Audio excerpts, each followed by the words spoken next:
generation, 2 generations, 3 generations, they became Egyptians, even though they were not. They were Hebrews. ก็คือตอนทางอินเนาะคนยิวที่อยู่ในประเทศอิสราเอลเนาะก็คือมันเกิดมีคนแห้งแล้งมาเนาะ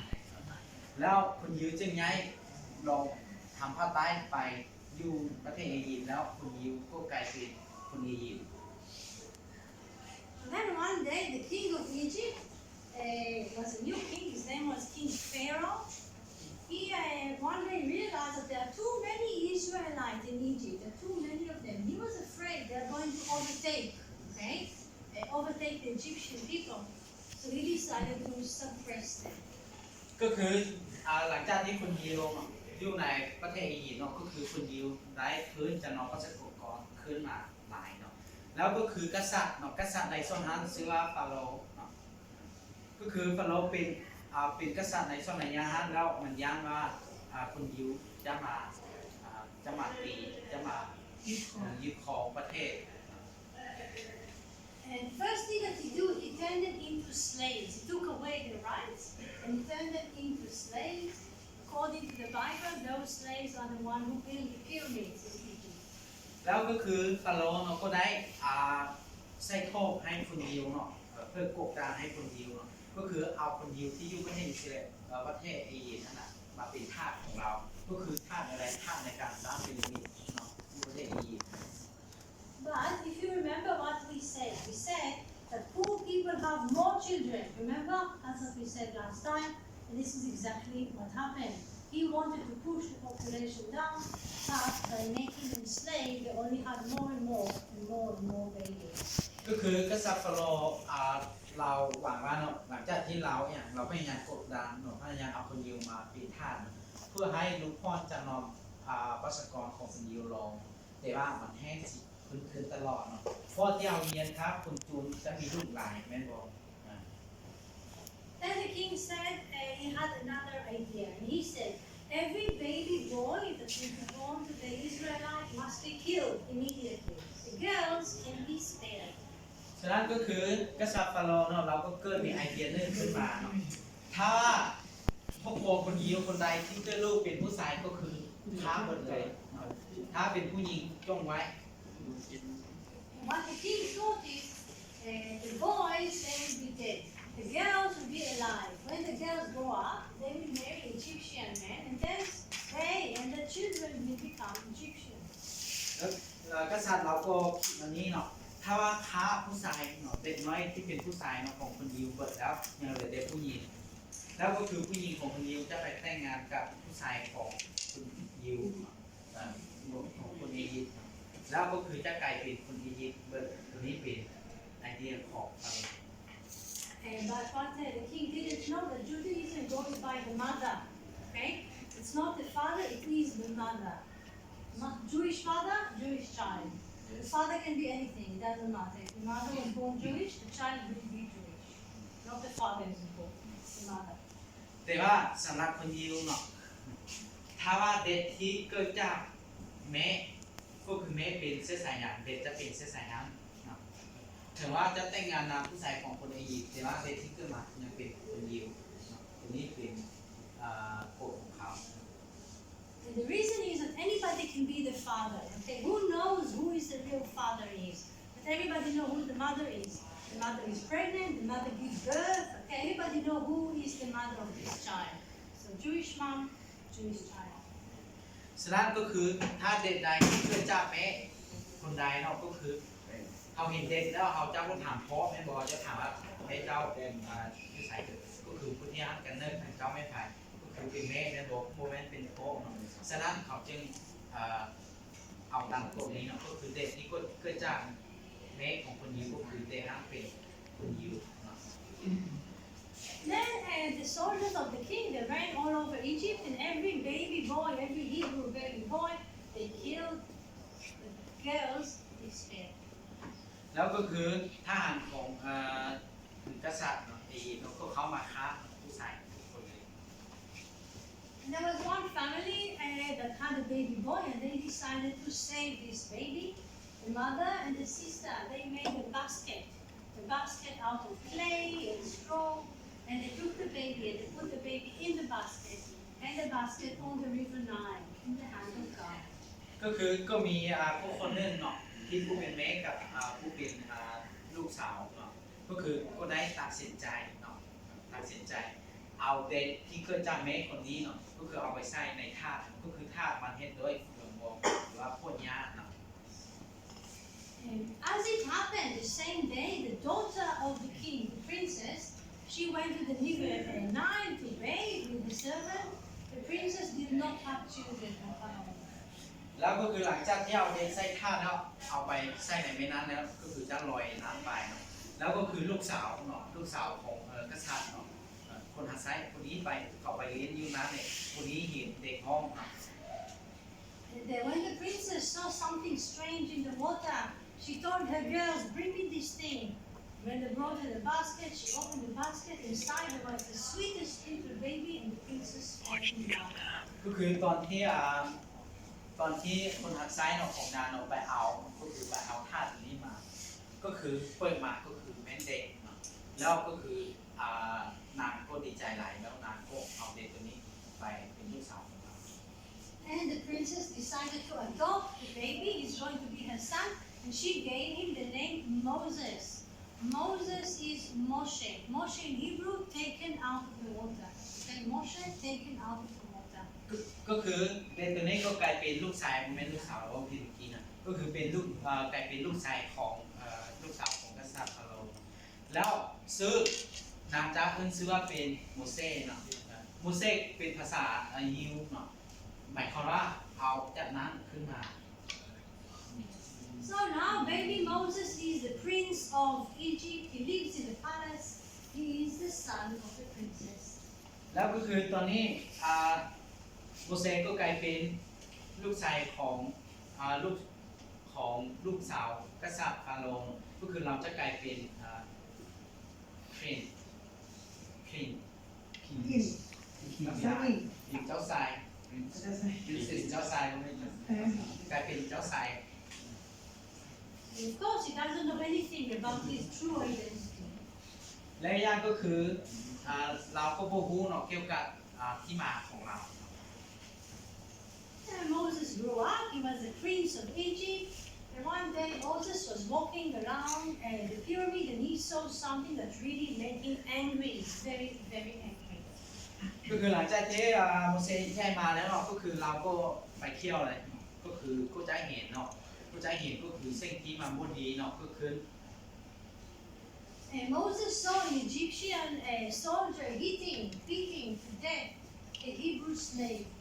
And Moses got so angry, he attacked the soldier and he killed him. ก็คือโมเสสก็จะเห็นเนาะก็คือทหารของอียิปต์เนาะก็คือตีคนงานจนคนนั้นตายแล้วเราก็เครียดหลายเนาะเราจึงตีคืน After Moses killed the soldier, he was very much afraid because he killed the soldier of the king. So he ran away. He left Egypt and he went to the desert, Sinai desert. Yeah, in Israel. ก็คือหลังจากนั้นเนาะก็คือเราก็ตีทหารเนาะจนทหารของกษัตริย์ตายเนาะแล้วเราก็ย้านเนาะเราจึงหนีก็คือเราจะหนีจากพระราชวังมาอยู่ทะเลทรายไซเนียอยู่อียิปต์นั่นเอง Moses lived in the desert. He was a shepherd. He had goats, he had camels, he had sheep. One day he was walking in the desert and he saw something very, very strange. แล้วก็คือตอนที่เราหนีมาอยู่ทะเลทรายเนาะแล้วเราก็เห็นเนาะจะมีแสงเนาะก็คือกระแสไฟที่เกิดอยู่ในต้นไม้คือเป็นแสงที่แปลกประหลาด Moses saw a bush, a tree, burning and burning and burning and burning for hours, and the fire did not go down. So Moses approached the bush to see what's going on. What is this? แล้วก็คือโมเสสเนาะก็จะเข้าไปใกล้ๆเนาะเบิ้งก็คือต้นไม้ก็คือมันมีแสงก็คือแสงไฟเนาะเกิดตลอดเป็นอย่างเป็นชั่วโมงเนี้ยแสงก็คือแสงไฟมันก็บลุลงเลยเราก็เข้าใกล้ไปเบิ้ง And when Moses approached the bush, he heard a voice, and this was the voice of God. And God told him, first of all, take off your shoes. Take off your shoes because this is a holy place. This is a holy place. แล้วก็คือ ตอนที่เราเข้าไปใกล้ๆเนาะเราก็ได้มีเสียงหนึ่งร้องมาเนาะก็คือเสียงนั้นเป็นเสียงของพระเจ้าเนาะพระเจ้าก็บอกว่าเจ้าก็คืออยากไปในหนึ่งเนาะก็เป็นของเจ้าเยี่ยมก้นศักดิ์สิทธิ์แล้ว Then God told Moses, "You're not a prince, and you're not an Egyptian. You are a Jewish man, and you have a mission." แล้วก็คือพระเจ้าก็บอกให้โมเสสเนาะว่าเจ้าผู้แม่นเจ้าชายของกษัตริย์ฟาโรห์เจ้าผู้แม่นคนอียิปต์เจ้าแม่นคนยิว God told Moses, "Go back to Egypt. Go back to Egypt. Speak to the king and tell him, let my people go. Release the slaves. Release the Hebrew slaves. Let them go back to Israel." แล้วก็คือพระเจ้าก็ได้บอกให้โมเสสว่าเจ้ากลับคืนไปพระราชสว่างไปลงนามกษัตริย์ฟาโรห์ให้ฟาโรห์ปล่อยเนาะทาสหมู่คนยิวเนาะปล่อยทาสคนยิวให้เป็นอิสระ So Moses was commanded to go back to Egypt. He was afraid, but God told him, "Don't worry, I will be with you." Moses went to the king. ก็คือในซ่อนที่โมเสสคือพระเจ้าให้กลับคืนไปเนาะก็คือเรายันยุ่งเนาะแต่พระเจ้าว่าเจ้าก็ต้องยันคนจะยุ่งนั้นเจ้า So Moses approached the king and he told him, "I come in the name of God. You have to let the Israelites go. You have to free the slaves." And the king said, "No way." ก็คือหลังจากนั้นเราก็คือโมเสสก็เข้าไปหากษัตริย์ฟาโรห์แล้วก็ว่าขอให้มาในนามของพระเจ้าพระเจ้าก็ให้เจ้าปล่อยคนยิวปล่อยทาสของคนยิวให้เป็นอิสระ So Moses took his stick and he threw his stick on the floor, and the stick turned into a snake to show the king that he is telling the truth. แล้วก็คือโมเสสเราก็เอาไม้เท้าของเราเนาะก็คือทิ้งลงอยู่ในพื้นแล้วไม้เท้าของเราก็กลายเป็นงูเนาะเพื่อให้เป็นหลักฐาน But the king and magician, they also took the stick and they threw it on the floor, and it also turned into a snake. แต่ว่านักเวทมนต์ของฟาโรห์ก็เห็นได้คือกันเนาะนักเวทมนต์ของฟาโรห์ก็เอาไม้เท้าของเขาปาอยู่พื้นแล้วก็เกิดเป็นงูคือกัน And then the snake of Moses attacked and killed the snake of the king. แล้วก็คือหลังจากไม้เท้านั้นก็กลายเป็นงูเนาะมาฆ่ากันแล้วก็คืองูของโมเสสก็ฆ่างูของนักเวทมนต์กษัตริย์ฟาโรห์ตาย But the king said no. แต่ว่ากษัตริย์ก็ว่าบอกเขาบอกไว้ Then Moses told the king, "If you do not let them go, Egypt will be punished in 10 plagues." And the king said no. ก็คือโมเสสก็เอาโต้เนาะให้กษัตริย์ฟาโรห์ว่าถ้าเจ้าผู้ป่วยคนเดียวเป็นอิสระก็คือเจ้าจะถือลงโทษพระราชวังเจ้าจะถือลงโทษ Then 10 punishments, 10 plagues came down on Egypt. First, blood. All the water turned into blood. The river, the sea, the lake, all the water turned into blood. Second, frogs. Egypt is full of frogs everywhere. And third, lice. Everybody's scratching, everybody's itching in Egypt. And the king said no. ก็คือมันจะมีมันจะถือลงโทษโดย10อย่างเนาะกษัตริย์ฟาโรห์จะถือลงโทษโดย10อย่างก็คืออันที่1เนาะก็คือน้ำกลายเป็นเลือดเนาะน้ำกินน้ำดื่มน้ำทรายอย่างนี้น้ำทะเลกลายเป็นเลือดเนาะตัวนี้เป็นการลงโทษอันที่1แล้วลงโทษอันที่2ก็คือทั่วพระราชวังทั่วประเทศอียิปต์กลายเป็นมีกบเบิดเนาะมีกบขึ้นไปเบิดและอันที่3ก็คือมันจะมีตัวเขาเรียกว่าเป็นพูดอย่างนี้ที่เห็นให้เป็นหาวเนาะก็คือเห็นให้ข่าว Number 4, wild animals came from Africa and attacked the people and the animals in Egypt.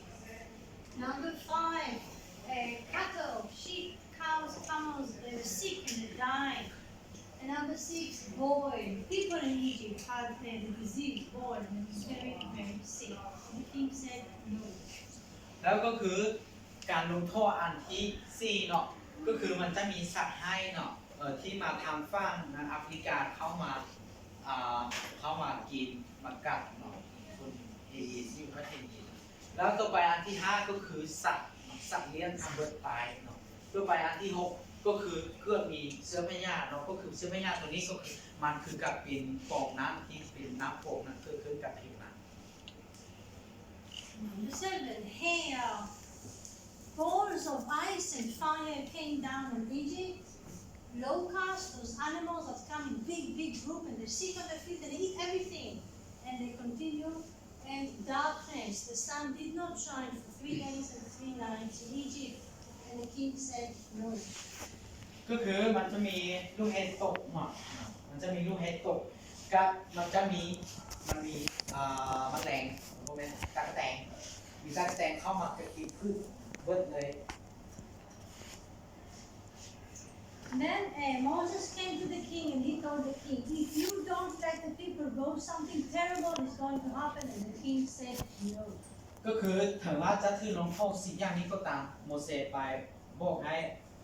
ฟาโรห์ว่าเจ้าต้องช่วยคนนี้เป็นอิสระแต่ฟาโรห์ก็มาว่าบอก So now Moses went to the slaves, the Hebrew slaves, and he told them, listen guys, listen very carefully. Tonight, the angel of death is going to go all over Egypt. ก็คือ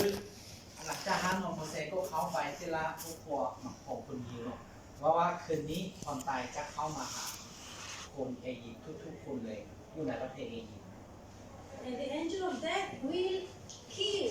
in every house. He will kill the firstborn, the first son of every house he touches. ก็คือคนตายนั้นจะมาฆ่าเนาะลูกชายกดเนาะของทุกครอบครัวเลย So we have to protect our home. Go home and mark your house. Put a clear red sign on your door, so the angel of death will know to pass over. Okay, not to touch. Pass over this house. This is a Jewish house. Mark your house. แล้วเราโมเสสก็ไปบอกเนาะครอบครัวของคนยิวเนาะก็คือในประตูของเขาก็คือต้องหมายเนาะต้องทำสัญลักษณ์หมายก็คือเป็นเลือดเนาะสีแดงเนาะหมายไส้คนใดก็ได้เนาะแล้วหลังจากนั้นคนตายเนาะคนตายเข้ามาเนาะคนตายเห็นว่ามันเป็นเงินของคนยิวเนาะก็คือมันจะพามไปก็คือ Passover หมายถึงว่าพามไปเนาะ If you look carefully on every door, on every Jewish house, you will see this box on the door. This is the same thing as the time it was red mark. Today it's a little box with a prayer, with a blessing. Don't touch this house. Don't harm this house. Protect this house. It's a Jewish house. ก็คือในปัจจุบันนี้เนาะถ้าสังเกตดีๆเนาะเงินแต่ละหลังของคนยิวเนาะในประตูจะมีสัญลักษณ์ก็คือเขานี้ติดไว้เนาะแล้วอยู่ข้างในเนาะมันจะมีเกี้ยใบหนึ่งแล้วเขียนคำในข้อไม้ว่าก็คือเงินหลังนี้เป็นของคนยิวก็คือห้ามไม่อยากให้มาทำลาย Have it in the school. In ก็ the, คือโรงเรียนก็มีเหมือนกัน in the main door. When you go out, look. ก็คือประตูทาง ดูบนของเห็น So that night, the angel of death came to Egypt. In every house that was not protected, he touched, and the first son died, including, of course, the first son of the king, the prince, and obviously the king was very sad. ก็คือในคืนนั้นเนาะก็คือคนตายเนาะพวกนี้แหละเนาะคือคนตายเราจะเข้ามาฆ่าเนาะลูกชายกดหรือว่าหมายถึงว่าลูกชายคนทันยิตเป็นลูกคนทันยิตหรือว่าจะเป็นผู้หญิงหรือผู้ชายเนาะก็จะฆ่าเบิร์นรวมถึงลูกคนทันยิตของกษัตริย์ฟาโรห์ก็ตายคือกัน Then the king, he was so sad. He told Moses, you know what? Get out of my country. Take your people and get out of Egypt. Don't want to see you. Don't want to hear you. หลังจากนั้นเนาะก็คือกษัตริย์ฟาโรห์ก็เสียใจหลายก็เสียใจและหายหลายแล้วก็บอกให้โมเสสโอเคพาคนของเจ้าออกไปเจ้าประเทศไปซะไปก็เอาคนเจ้าแล้ว So Moses, he came to the people, to the state, and he told them, people, yalla, we're leaving now. Now we're going out of Egypt. Let's go. แล้วก็คือหลังจากนั้นเนาะก็คือโมเสสก็มาบอกให้เทราโอโอของคนยิวเนาะมาออกไปเนาะก็คือได้เวลาเขาออกจากประเทศนี้แล้ว The people said, Ma, how can we go now? We don't have food. You know, to make bread, it takes a few hours. You have to make the dough, you have to let it rise, you have to put it down, you have to let it rise, you have to bake it. You need 6-7 hours at least. You can't go like this, no food. แล้วก็คือโมเสสก็ว่าก็คือ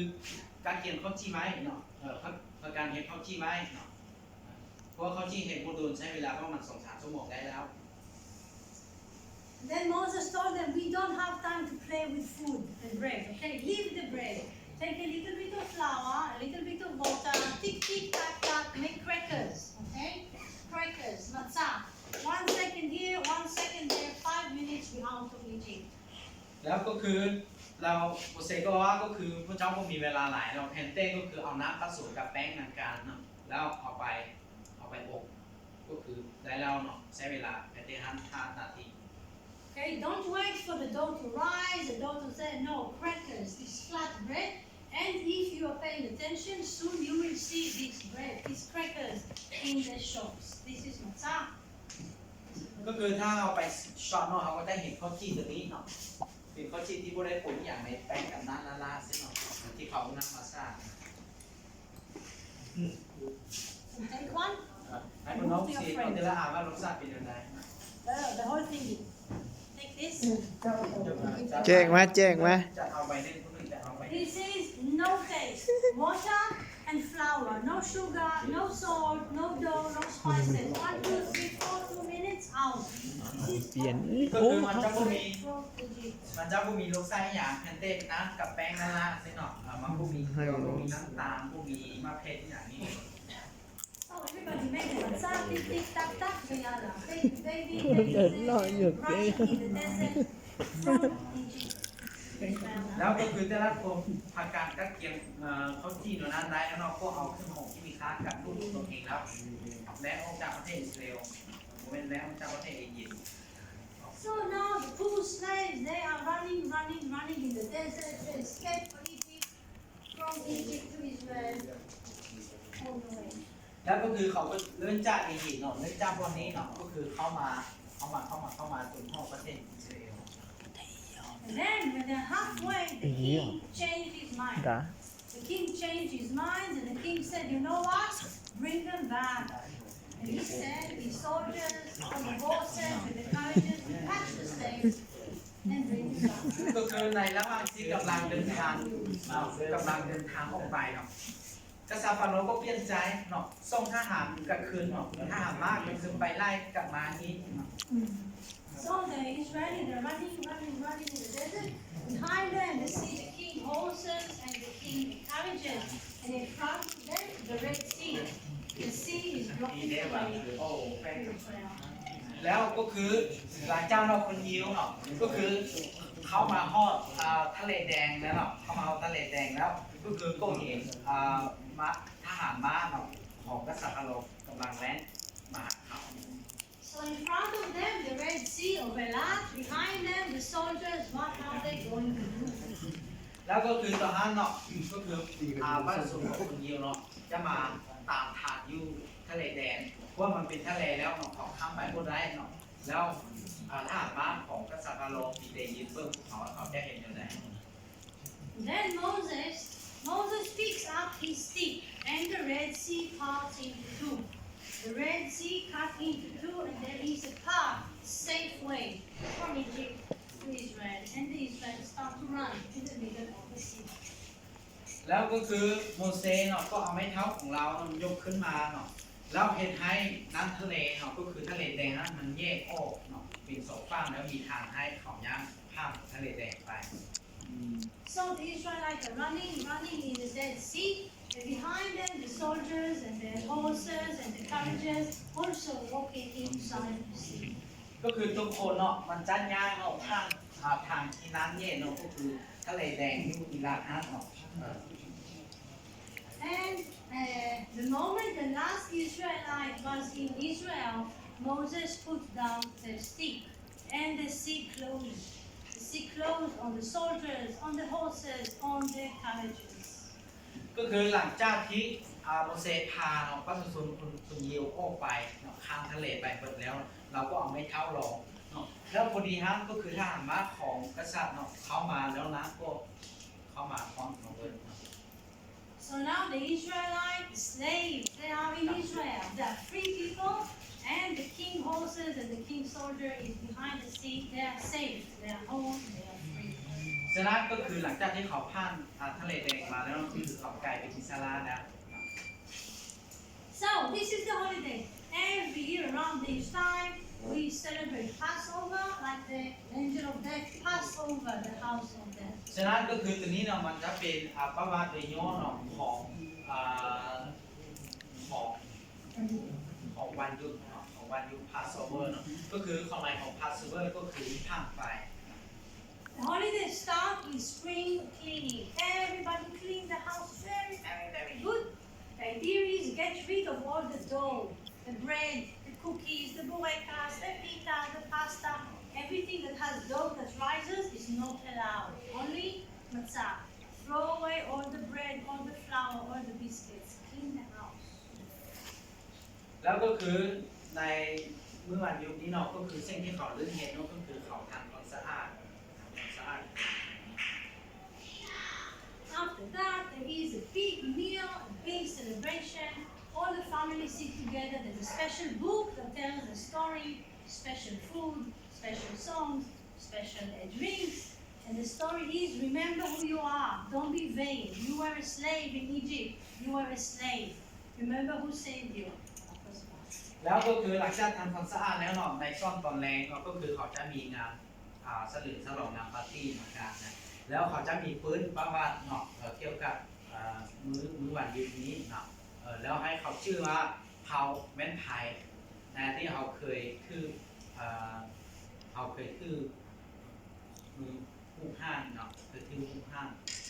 คือที่เป็นทาส So you can see throughout the history, all over the history, in Europe, in Israel, in Africa, in America, in Australia, in the Middle Age, people are celebrating Passover exactly the same. ก็คือคู่ตัวนี้เนี่ยจะเป็นคู่ที่เขาเฉลิมฉลองงานวันพาสเวอร์ก็คือมันจะอยู่แต่ละภาคเนาะอยู่ทางยุโรปอยู่ทางอเมริกาบอลหรือว่าอยู่ในอดีตไม่ทราบ And of course, until today, so this special meal has a few interesting features. First of all, from the 3rd of April, you will not be able to buy bread, cookies, pita, pasta, burekas, cakes. Okay, anything with dough will not be in the shop. Not allowed to sell it. Only matzah. ก็คือในซ่อนฤดูใบไม้ป้องเนาะก็คือซ่อนนี้เลยสกรีนเนาะซ่อนนี้ก็คืออยู่บางเขาแม่ก็คือเขาจะขออนุญาตให้ขายพวกแป้งที่มันมีน้ำตาลมีที่ปลาปุ๋ยอย่างขายเฉพาะเป็นมาซ่าเนาะมาซ่าก็คือตัวแป้งที่เห็ดด้วยก็คือใส่น้ำผสมแล้ว It is not allowed to sell it, but of course it is allowed to eat it. So if you want to eat bread, pita, burekas, cookies, pasta, buy it now. Okay? If you buy it in the next 2 weeks, you put it in your house, no problem, you can eat. But after the 3rd of April or so, you will not be able to buy this for 1 week. Pesach. Only matzah. ก็คือในซ่อมวันหยุดทั้งหมดก็คือจ้าพวกให้อนุญาตแต่งกินอย่างเลยแฟนเต้ใส่ตัวแป้งที่พวกมีเส้นขึ้นโปรตีนอย่างเดียว So this holiday is about a family, about remembering. Remember who you are. Remember where you came from. Don't be vain. Don't be vain. You were a slave. ฉะนั้นก็คือในวันหยุดตัวนี้เนาะมันจะเกี่ยวกันก็คือการฉลองเนาะใช้ชื่อว่าเอาเม้นไทยนะที่เขาเคยคือถุงแห้งเนาะเคยเป็นทาส How would you like to make money